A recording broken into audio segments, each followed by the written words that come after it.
Welcome back, everybody, to another episode of the Clutch Talk podcast / YouTube / We Do It All. As always, I'm your host, John. Very happy to be here. My brother, Jay, he's over there in the six. How you doing, my dog? Good. Yes, sir. Yes, sir. We back, Jay. Feeling good. Ready to get into these news, break down these games, man. How you been doing, though? I'm doing cool, Jay. I'm doing cool. I'm in the middle of a move right now. So, life kind of hectic, but NBA season's here, man. So I can't complain. Bigger crib, bigger upgrade, huh? Exactly. I'm trying to be like you, Jay. I'm trying to be like you, brother. Nah, I'm trying to be like you, though. But what's good? How you been, my brother? Good. Just enjoying the last days of this weather, honestly, and then looking forward to the upcoming trip. Go see my Warriors play against the Detroit Pistons. So Oko and I are looking forward to that for sure. Shout out Oko for sure, Jay. But let us know what's up. What we got for today, my brother?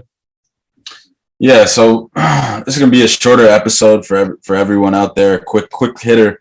But first, we're gonna start off with our injury news and updates, and this will be pretty quick here. And first of all, just breaking down like news that was happening in the league, and I kind of want to get your take on the East and West conversation, because a lot of people, including us, people have been saying that the West isn't as good or isn't as deep as the East. But I will say this: the West was 5-3 against the East in week 1. And then the teams of the week, we have make it last forever. Obviously, no one expected this. The Utah Jazz, where everybody loves a week 1 surprise, don't we all? And the Jazz pulled off 3 of those wins, right?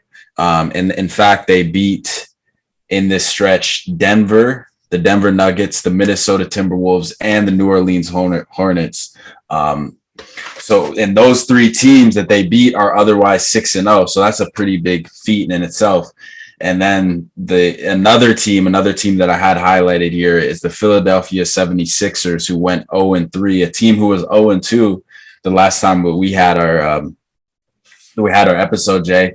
And the Sixers are one of 2 teams. The Thunder are the other one that rank in the bottom 10 on both ends of the floor. So obviously a terrible start, not a start that either one of us expected, or anyone for that matter, for the Sixers, Jay. And then, I also get your take on the last thing here, which is the power rankings that NBA.com released today. And I'm going to go 5 through 1 here. Number 5 being the Utah Jazz at 3-0. Obviously, I just said what they did. The Phoenix Suns at 2-1. At number 4, the Golden State Warriors at 2-1, ranked here at number 3. The Milwaukee Bucks at number 2, 2-0 in the past week, and then Boston Celtics 3-0 after week 1. Jay, any thoughts? First of all, on, let's just say, the power rankings. What you got on that, man? I mean, I think they just, numbers are, aren't black and white, but I think they've just put the Jazz there because the Jazz are, 3-0. But definitely, when we're talking about power rankings, they're definitely not. They don't got a shot for the title here, right? So that we know that. But I mean, but besides that, I mean, we got the Boston Celtics sitting at 1. I like that. We've seen them get to the finals last year. I do think it's a little bit of disrespect on the Warriors to throw them at. I believe you said they were at that 4th spot, since they are the reigning champions. So they, in my opinion, should be either 1 or 2. But I understand that they took a little bit of standings into the account, because the Bucks are 2-0, they haven't lost yet, versus the Warriors are 2-1. So I can understand that. So no real qualms with that power ranking. The only thing I personally want to see is maybe to get the Utah Jazz out of there and bump up the Warriors a little bit, maybe to that 2nd slot. Maybe not past the Celtics yet, because the Celtics are 3-0. But definitely get either that 1 or 2 slot for as far as power rankings. I mean, they're the reigning champions. Facts. Yeah, no, I have no real issues. I mean, this is just based off. If this is based off wins, I will say I want to see the Blazers higher, because they are 3-0, and also during that stretch they did beat the Phoenix Suns, who are 3rd on this list. So third or fourth, and yeah, I don't really get that. If you're gonna do it based off wins and losses, and you have the Utah Jazz above them, so Man. it doesn't make sense. They do. I will say the Jazz would have more quality wins, so I could see from that standpoint why they would have that. But Jay, next thing we got here, and I got in this day in NBA history, which the day we're recording, October 24th to 2022. Well, on October 24th, 2021, which is last year, Carmelo Anthony hit a third three-pointer in the third quarter to move him past Moses Malone at 20,409 points for the ninth spot all times on the scoring list. He finished with 28 points in the Lakers' 121-118 win against the Memphis Grizzlies. And that's a shout out Melo, man. Shout out Melo. Yeah, that's just that you know, he's just one of those guys that just knows how to put the ball in the basket. Nice. You know, I want to see him in the league for as long as possible. But yeah, I definitely know that that you know, father's time is catching up to him. Unfortunately, him and you know, that whole draft class. LeBron's the only one of somehow aging backwards, but everyone else in that whole draft class, you know, just kind of, his father time is catching up to them. But shout out Melo, definitely one of the greatest scorers in this game's ever seen. Yeah, stay mellow.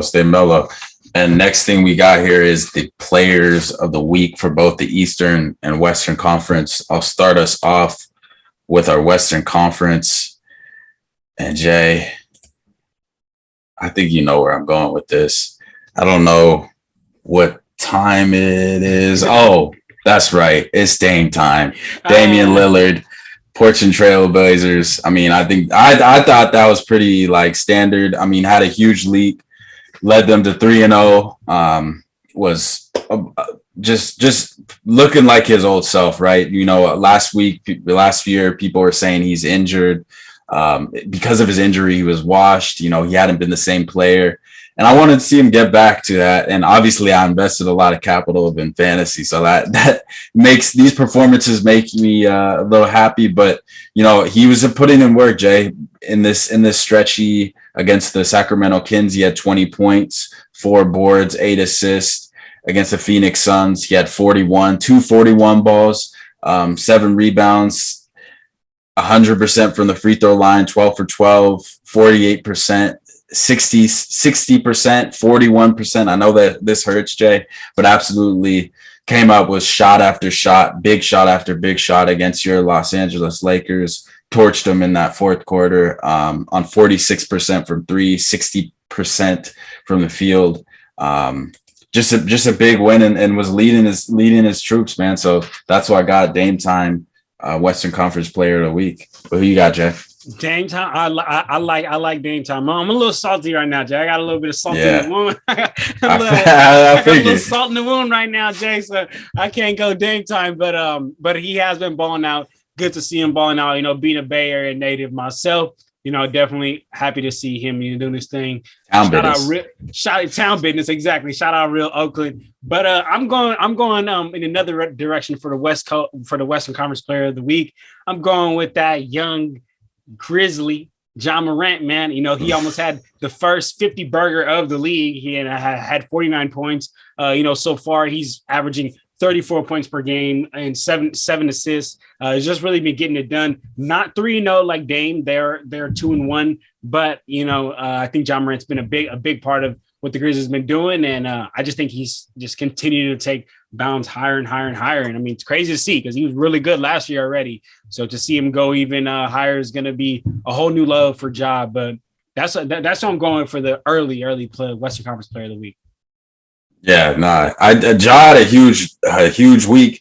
But Jay, what do you think about, or what did you think about the Dallas loss to Dallas? You put in any stock in that, or is it just kind of a afterthought? Because I just personally thought it was a bad look for Memphis, even with Jaren Jackson out, to come in there and get blitzed like that. But I don't know if you put stock into that, but what do you think? See, I mean, I mean, that definitely hurts John Morant's case in this opinion. But man, that game, I think that was just one of those games you're just supposed to get blown out. I was watching that game. I believe in the first quarter, there was a point where it was like 27-8. So the Mavs just were getting stop after stop after stop. And it just seems like it was one of those games where there was a lid in the basket for the Grizzlies, man. Yeah. So I'm not going to put too much stock into that game, but yeah, the Grizzlies did get embarrassed that game. They got embarrassed. Yeah, no, those games, those slappings are going to happen. There's nothing really you can do about it. The key is like how you bounce back. I mean, Bane hasn't been playing well either, so it's going to be interesting to see if they're able to make some adjustments and come back. But we know what this Grizzlies team's built on, right? Their toughness and all that. So I'm not really too worried about it from their end. But Jay, let's get it. Let's hear who you got in the East. Eastern Conference Player of the Week. You know who I'm going with, Jay. DeMar DeRozan, man. Come on. He has been Frozen DeRozan, man. That's how he's been treating these defenders. These last couple of games, listen, Jay, 32 points, 37, 24 points, 22 points, and 21. He has just been on fire, man. And I actually, if I have some time, we'll get to hopefully maybe try to talk about that Wizards and Bulls game. And DeMar, although they didn't win that game, DeMar just was the closer that he is truly meant to be. Just knows how to put the ball in the basket. Reminds me of like Luka because he has crazy good footwork, but just with speed and athleticism as well. So man, Frozen DeRozan is definitely who I'm going for Eastern Conference Player of the Week. Who you got, Jay? Frozen DeRozan. I like that. Well, before the season started, Jay, I talked a lot about this particular individual having to step up, having to be the guy that basically crumbled in the NBA Finals. And you know who I'm talking about. And that man is none other than Jason Tatum, who has put the league on notice in these first 3 games of the season. 40 points in his last game against the Orlando Magic, 29 against the Miami Heat, 35 against the 76ers. But it's not even points. It's not even in that we know it's not even stats all the time. It's a confidence and level of passion that he's playing with right now that I'm loving, right? The efficiency is also there. I feel like all that I had talked about with Malcolm Brogdon, and we had both discussed about his playmaking, especially on the last episode, how that would take pressure not only off Jaylen Brown, but a lot of Jason Tatum, and he can be his best self and he can thrive, live his best life, dude. And that's what he's been doing, man. And these first 3 games, if this is any indication of what he's going to do for the rest of the season, it's 3 games into an 82 game 82 game regular season, but this is any indication of what he's gonna be. The Celtics are looking like the favorites out of the East, and he's looking like the MVP. So that's my East player of the week. Jay, honestly, I forgot about Jason Tatum. Yeah, I mean, he's had big games and he's won every game. Yeah, he's definitely player of the week. So I got to scoot my guy DeMar DeRozan for next week. DeMar's got to scoot over because it's definitely Jason Tatum's week. He's been killing this week. I'll give you that one for sure. He's been balling like a mug, man. But Jay, let's shift now to winners and losers of the week. So this can be players, coaches, organizations, and let me go first. Let me go first. But you want to go? I'll go. You Jay. go first. All right, go ahead. I'll go. I'll just say it right now, and I'm not going to dive too deep in it. And that's the Los Angeles Lakers front office. As long as Russell Westbrook is on this team, they're not going to be a good basketball team. And a lot of that to do was, you saw that at the end of the game last night. They would have won that game, in my opinion, if Russell Westbrook wasn't on the floor. Darvin Ham came in like he was talking that big. I'm going to play the best players. I'm going to play the players that are going to help us win. And he puts Russell Westbrook into a lineup that had got them back into the game and had them up 8. So I just don't know. But as long as this front office, the Lakers front office, continues to have them there, they're my biggest losers of the week. That's the losers of the week I have in the Western Conference, because that's just embarrassing. What their kind of their commitment to stupidity right now. That's really what it is. It's commitment to stupidity and insanity. This lineup, Russell Westbrook doesn't fit with LeBron James and Anthony Davis. Let's call it what it is, Jay. But that's my loser of the week. Yeah. I'm gonna sound like that's why I wanted to go first, because I'm gonna sound like a sounding board, because it's not LeBron. So I need all the LeBron slander to freaking stop. It's not LeBron. It's the Lakers organization. They are getting literally punked out by Russell Westbrook right now. And it's insane. It's crazy. I've never seen a player who's really not even like, he was a great player, but like, he's not doing it anymore. He doesn't got that kind of juice anymore. Why is an organization, one of the greatest and most successful organizations in NBA history, getting punked out by Russell Westbrook right now? And so the thing is about this, Jay, is like, at first, like when the whole Russell Westbrook, like he refuses to come off the bench and all that started to come out, I didn't believe it, because I was like, no way, come on, man, we're talking about one of the greatest franchises ever. You think they're all going to go for one guy just being a little hard-headed? No way, man. But as time goes on, no, this is for a fact what's going on. Russell Westbrook, if he comes off the bench, he's going to cry, and he's going to cry, he's going to mope, and he's going to throw a scene. And unfortunately, the Lakers know that that's ultimately not going to be what's best for them. So they're literally getting put in a corner by a player who doesn't even got that kind of juice anymore. I'm pretty sure he's ranked like 72 in like 2K. So they're getting put in a corner by a below average player.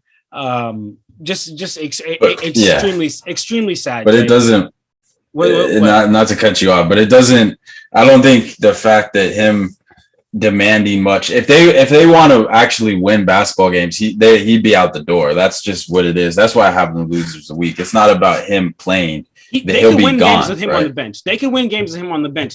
I agree. The ideal way is to get him out, but I don't know many teams that are going to take him besides the teams that are. I don't think they have the shooting and playmaking. I don't think they have the shooters consistently to be a winning basketball team. Yes, they can win games against bottom tier teams, but I think with their current roster construction, I don't think the Blazers aren't in a top 6 team. Jeremy Grant just hit that game winner, and Russ took the worst shot. The Lakers ultimately, I would say, I felt like had a better game that game and should have won that game. Jeremy Grant just took it to LeBron and AD. I mean, I got to give him credit. He literally scored on LeBron and AD. Jay, they can't shoot.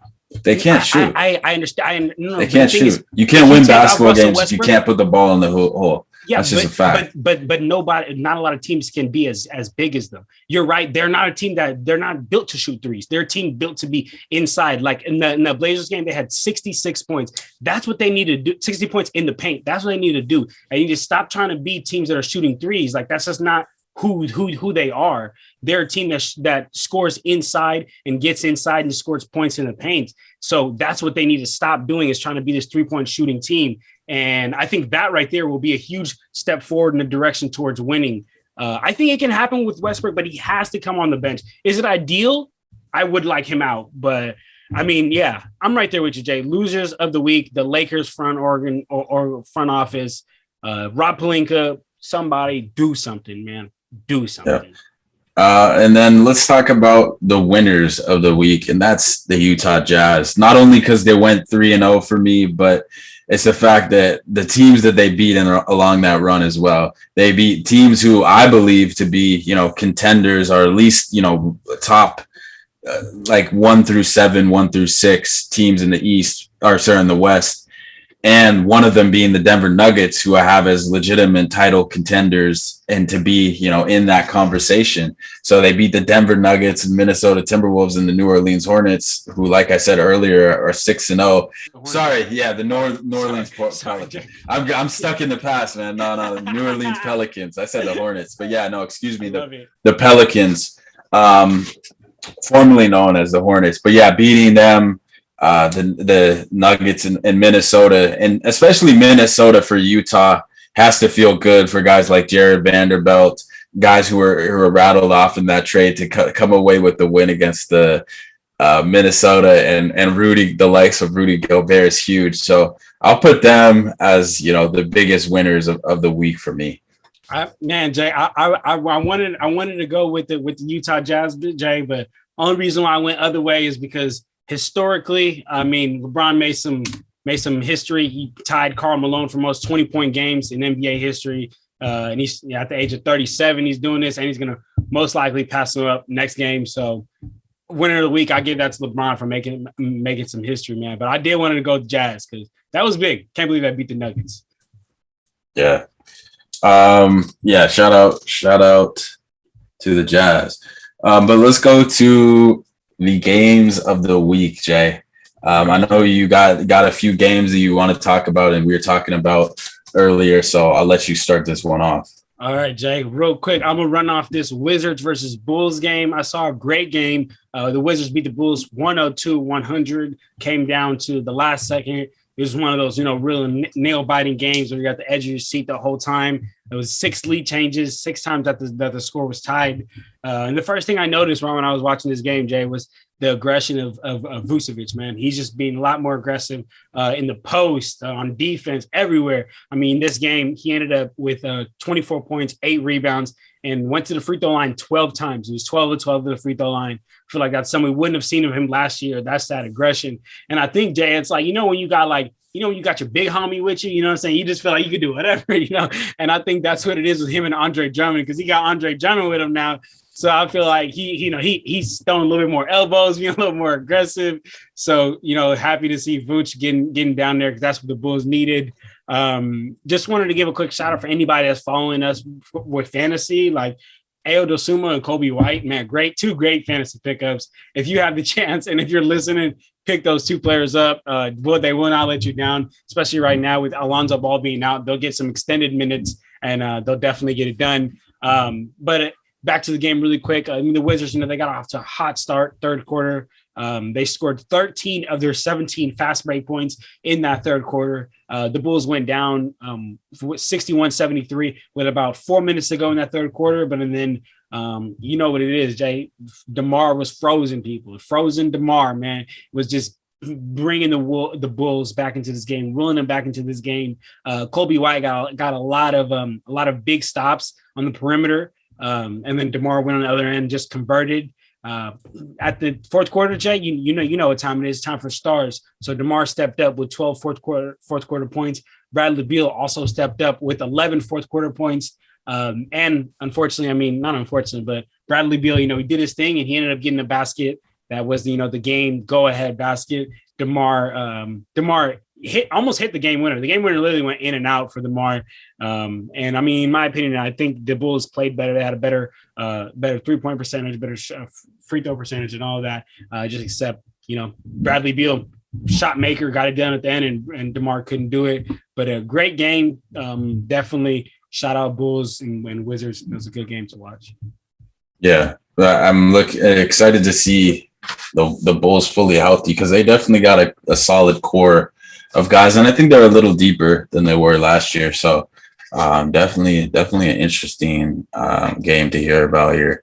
But yeah, Jay, let's keep it pushing. And I know we both got the biggest game of the week, or not the biggest game, but just an interesting game, and that was the Los Angeles Lakers and the Portland Trailblazers, man. I'm gonna let you start this one off. I'm gonna let you just talk about the game and your thoughts, dog.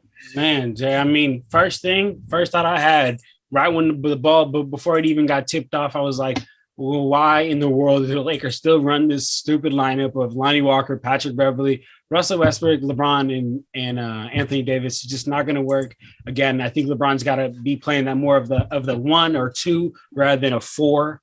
So in my opinion, this is what the Lakers lineup should be. Should be Lonnie Walker, Patrick Beverly, LeBron, Damian Jones, and AD. That's what the Lakers starting lineup should actually be. But as far as the game, Lakers got off to a real got off to an early 10-point lead because of the defense. You know, their defense started impeccable in that first quarter, and it was exactly what it's supposed to be. The potential it has to be on a nightly basis. I mean, AD was down there in the middle. Russ was being quick in the perimeter. Patrick Beverley was just putting that pressure in the perimeter as well.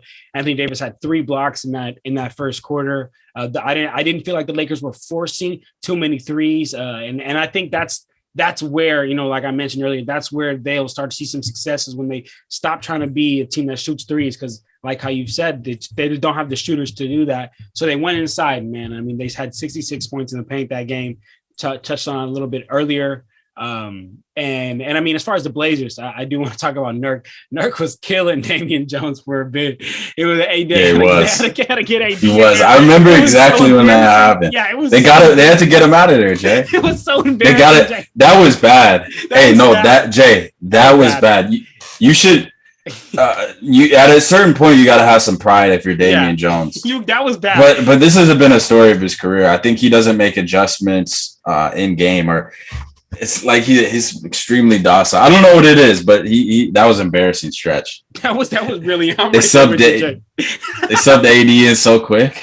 I know they subbed him in so fast, Jay. It was like 3-4 possessions. He just got embarrassed. I'm happy you saw that too, Jay. Because that was weak. I saw that. But and then as far as you know, a little bit of on the Blazers as well. I feel like, you know, the rise of Anthony Simons has really allowed Dame to be able to get some more rest. And I mean, back in the day, we would know Dame would get rest. The Blazers were going scoring droughts, and you know, now with Anthony Simons, boom, you know, they kind of got that. You got a little bit of a Band-Aid to plug up any of those, you know, those scoring droughts. And then, you know, just to touch a little bit at the end of that game, I mean, the Lakers were up 102-101. And I think, like how you said earlier, Jay, Russell Westbrook literally cost them that game. He took such a bad pull-up with so much time on the clock. He should have not only ran out the time, but got the ball in the better players' hands. I mean, I feel like, you know, as basketball players in those last kind of moments and game deciding moments, the ball needs to be in your best player's hands. So that's either LeBron or Anthony Davis, and it's nobody else. And Westbrook, not only did he take a bad shot, it was bad timing. And then at the other end, I have literally like no complaints against Jeremy Grant. Like, he took it to LeBron and AD and scored and literally won the Blazers the game. So big props to the Blazers, and especially Dame, big 41 points. But the Lakers need to they need to get it together, man. They need to get it together, because if they get off to a slow start, it's going to be hard to catch up, you know, later down the season if they get off to a, you know, 0-5 or 0 something like that start. So hoping to see a Lakers win eventually, man. Yeah. No, I agree. You know, not much to add on that. But one thing I did like that I saw from the Lakers defensively, they flashed their potential and their ability. You know, Troy Brown Jr., I thought was a good showed pretty well. He was in that lineup that got him back in the game. You know, Lonnie Walker has been playing. You know, he's been playing pretty solid for them. You know, Patrick Beverley, obviously he does what he does, but they have some talent. Some shots will fall, but they got a tough stretch here, Jay. Tough stretch of games coming up. You know, they got the Nuggets twice coming up. They got the Timberwolves. They got the Timberwolves twice as well. So they got a tough, and then the Pelicans after that, and then the Jazz to end that out. So the next few games they have are really, really tough. So there's a chance that they maybe come out of this, you know, a few games under 500. So they got to win some games, and they got to win quick and figure this thing out on the fly. So I'm looking forward to them, you know, potentially, you know, shifting the season, but, you know, they got the guys and the leaders in that locker room that you expect. If anyone's going to do it, it's going to be those guys. So we'll see what happens here with Bron, AD, and the rest of this motley crew they got in La La Land. All right, Jay, I like that. Well, I think it's a good place for us to, you know, wrap it up here, Jay. I mean, we covered some players of the weeks, you know, some things going on around the news, cover some games. But before I get you out of here, Jay, I just need to know one thing. What game are you looking forward to this upcoming week, my brother? We got some good games coming up, or today, tomorrow, whenever you want. Like how you said, today is Monday, October 24th. But what you got? I'm looking forward to actually two games, but one specifically, on tonight as we record this.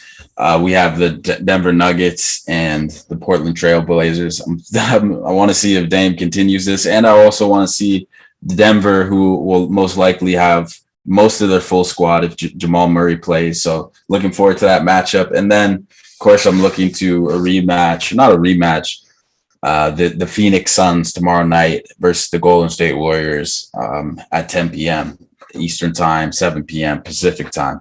That should be a good matchup. We know that CP3 and Steph is always a great matchup, dude. And those two teams, whenever they come together, it's usually fireworks. So looking forward to that matchup. Who you got, Jay?